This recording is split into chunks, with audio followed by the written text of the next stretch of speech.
டேய் சும்மா இருந்தவள சொரிஞ்சு விட்டீங்களடா நைட்டு அப்படி என்றா ராணுவ வந்துட்டு பேசின பேச்சுக்குனால வந்துட்டு சோசியல் மீடியா ஃபுல்லா வந்துட்டு ராணுவ வர்ஷினி என்னாச்சு இது நடந்த உண்மை அப்படி இப்படின்னு பல கேள்விகள் வந்துட்டு இந்த ஒரு சோசியல் மீடியால அந்த எக்ஸ் தளத்துல வந்து பயங்கரமா வந்துட்டு வந்துட்டு இருக்கிறது வந்து பார்க்க முடிஞ்சு. இப்ப என்னடான்னு பாத்தீங்கன்னா வந்து வர்ஷினி வந்துட்டு லைவ்ல வந்திருக்காங்க. லைவ்ல வந்து அதே கேள்விதான், ராணுவ உங்களுக்கு திட்டினாரா, ராணுவ உங்கள்கிட்ட கெட்ட வார்த்தை பேசினாரா, ராணுவ கமெண்ட்ஸ் ஃபுல்லாவே அந்த லைவ் கமெண்ட்ஸ் ஃபுல்லாவே வந்துட்டு என்னன்னு பாத்தீங்கன்னா ராணுவ என்ன சொன்னாரு, ராணுவ உங்கள்கிட்ட என்ன சொன்னாரு, ராணுவ எப்படி பேசினாரு, கெட்ட வார்த்தை பேசினாரா இல்லையா அப்படிங்கிற மாதிரி வந்துட்டு நிறைய கேள்வி. அந்த பொண்ணா வர்ஷினியா, ஐயோ நான் ராணுவ பிரச்சனைக்கே வரலங்க, நான் வந்துட்டு நான் எப்பயும் போல லைவ் போடுவேன் அதே மாதிரிதான் வந்தேன், நான் ராணுவ பிரச்சனைக்கே வரலங்க, அந்த மேட்ரை விடுங்க, அவர் வந்துட்டு கெட்ட வார்த்தை பேசினாரா பேசலையா அப்படிங்கிறது எனக்கு தெரியல. ஆனா எனக்கு அவருக்கு வந்துட்டு நான் அவரை கலாய்ச்சேன், அவர் வந்து கோவப்பட்டு எந்திரிச்சு போனாப்ல. அதுக்கப்புறம் வந்துட்டு எனக்கு பின்னாடி எதுவும் வந்துட்டு அவர் போய் எதுவும் பேசினாரா இல்ல வந்துட்டு எதுவும் பின்னாடி போயிட்டு எதுவும் கெட்ட ஜாக்லின்ட்டு ரயான்ட்டு அவங்க 2 பேர்த்து எதுவும் பேசினாங்களா அப்படிங்கிறது எனக்கு சுத்தமா தெரியல. ஆனா இந்த இஷ்யூ வந்துட்டு ஃபுல் அண்ட் ஃபுல் ஸ்ப்ரெட் பண்ணிட்டு இருக்காங்க. இது வந்துட்டு ஒரு இஷ்யூவே கிடையாது. இது வந்துட்டு எனக்கே வந்துட்டு அந்த இதுல வந்துட்டு ஒரு விருப்பமே இல்லை சொல்ல போனா. அந்த ஒரு கெட்ட வார்த்தை பேசினானா ஓகே, பேசியிருந்தானா ஓகே, பேசலனாலும் ஓகே, எனக்கு எந்த ஒரு ஆட்சேபனமே இல்லை அப்படிங்கிற மாதிரி வந்துட்டு அந்த மாதிரி வந்துட்டு வர்ஷினி வந்துட்டு லைவ்ல வந்துட்டு சொல்லிட்டு இருந்தாங்க. கிட்டத்தட்ட பாத்தீங்கன்னா கேட்கிறவன் எல்லாம் ராணுவ சொன்னாரா, ராணுவ என்ன பேசினாரு, அப்படியே அடிக்கிற மாதிரி ராணுவ பிடிச்சி அடிக்கிற மாதிரி கேள்வி கேட்கிறானுங்க.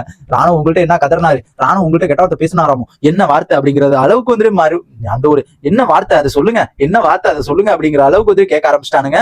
பாவம் அந்த பொண்ணு வந்து லைவ் வந்துட்டு கொஞ்ச நேரம் தான் இருந்துச்சு. நான் கிட்டத்தட்ட 1/2 மணி நேரம் பக்கமா இருக்கும், லைவ்ல வந்து 1/2 மணி நேரம் பக்கமா இருக்கும் அப்படிங்கிற மாதிரி எதிர்பார்த்தேன். ஆனா போக பாத்தீங்கன்னா அந்த லைவ் வந்து கட் பண்ணிட்டு போயிடுச்சு. ஐயோ விட்டா ராணுவ பிரச்சனை வந்துட்டு இன்னும் அப்படியே ராணுவ பிரச்சனை ஆக்கி விட்டுருவாங்க போல இருக்கு, அதை விடுங்கடா, ஸ்ப்ரெட் பண்ணாங்கடா, விடுங்கடா அப்படிங்கிற மாதிரி வந்துட்டு அந்த பொண்ணே கதறுது. நானும் வந்துட்டு ஆல்ரெடி வந்துட்டு எக்ஸ் தளத்துல சொல்லிட்டேன், ஆல்ரெடி வந்துட்டு இதெல்லாம் ஸ்ப்ரெட் பண்ணாதீங்க, இது வந்துட்டு ஒரு இஷ்யூவே கிடையாது, இது வந்துட்டு போக பாத்தீங்கன்னா வந்துட்டு ரொம்ப இதாயிடும், இது வந்துட்டு ஒரு சின்ன பிரச்சனை, இது நானே தட்டி விட்டு போறேன், நீங்களும் அதே மாதிரி தட்டி விட்டு போங்க அப்படிங்கிற அளவுக்கு வந்துட்டு நம்ம வர்ஷினி வந்துட்டு பேசி இருந்துச்சு. மேபி வந்துட்டு போக பார்த்தோம்னா வந்துட்டு இந்த பிரச்சனை வந்துட்டு எவ்வளவு தூரம் போகும்னு இப்ப தெரியல. நேத்து அந்த ஒரு நைட் அந்த ஒரு சின்ன பிரச்சனைக்காண்டியாடா, சின்ன பிரச்சனை இல்ல வந்துட்டு ஜாக்லின்னு இங்க இருந்த மேட்டரை எங்கேயோ அது ஒரு ஃபர்ஸ்ட் வாரத்துக்கு போயிட்டு வந்துருக்கும் போல இருக்கு. அங்க உள்ள பிரச்சனை கொண்டு வந்து 9வது வீக்ல வந்துட்டு காமிச்சிருக்குது. அங்க நீ ஃபர்ஸ்ட் வீக்ல அப்படி பேசினதானே அப்படிங்கிற அளவுக்கு வந்துட்டு அங்க இருந்த பிரச்சனை எங்க வந்து காமிச்சு அதை ப்ரொஜெக்ட் பண்ணி இப்ப வந்துட்டு ப்ரொஜெக்ட் பண்ணாலும் பரவாயில்ல, ராணுவம் தான் இப்ப வந்துட்டு செம்மையா வந்துட்டு ட்ரெண்ட் ஆயிட்டு இருக்கு. நல்லவேளை ஜாக்லின்னு பத்தியா ட்ரெண்டே ஆகல, நல்லவேளை ராணுவம் ட்ரெண்ட் ஆச்சு. பையன் நல்லவனா இருக்கான், அது போதும் நம்மளுக்கு, அது போதும்ல, இன்னசென்ட்டா இருக்கான், அந்த மாதிரி இருந்தாவே நம்மளுக்கு போதும். ஆனா ஜாக்லின் ஸ்ப்ரெட் பண்ணல, ஜாக்லினுக்கு ஹேஷ்டாக் கொடுக்கல, அது வரைக்கும் நல்ல சந்தோஷமா இருக்கேன்.